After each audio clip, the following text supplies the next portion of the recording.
Here are the top 10 new movies I watched in May 2025. At 10, there's Fear Street Prom Queen. As someone who enjoys 80s movies and music, this should have been right up my alley. But sadly, I found it to be just boring, cheap, and derivative slasher schlock.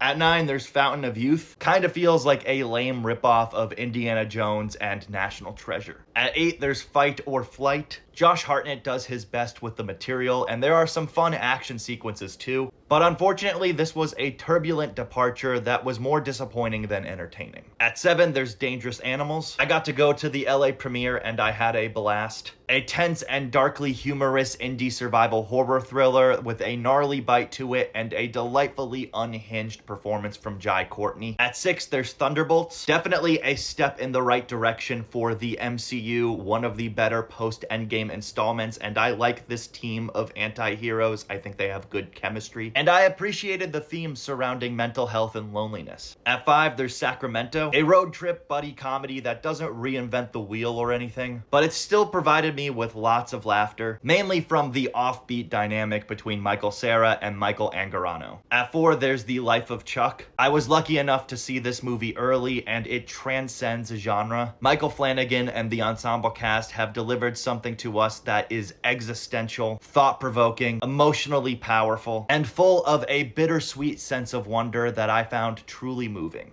At 3, there's Mission Impossible: The Final Reckoning, an imperfect yet still great 8th installment in one of the best franchises of all time. There were moments where it made me feel on top of the world, especially during the submarine and the biplane sequences. This is absolutely the best action movie of the year so far. At 2, there's Bring Her Back, the feel-bad movie of the summer, and I mean that as a compliment. A devastating work of horror from the Philippou brothers that's as gruesomely disturbing as it is brutally heart-wrenching, and Sally Hawkins gives an incredible performance that's so unforgettably twisted. And at number 1, I have Friendship. I cannot remember the last time a movie made me laugh so hard in a theater. Even though his type of humor isn't for everyone, I happen to find Tim Robinson to be very funny. And this awkward and warped anti-buddy comedy that he stars in was not only consistently hilarious, it's also a deeply uncomfortable, pathetically sad portrait of male loneliness and toxic masculinity. I loved it.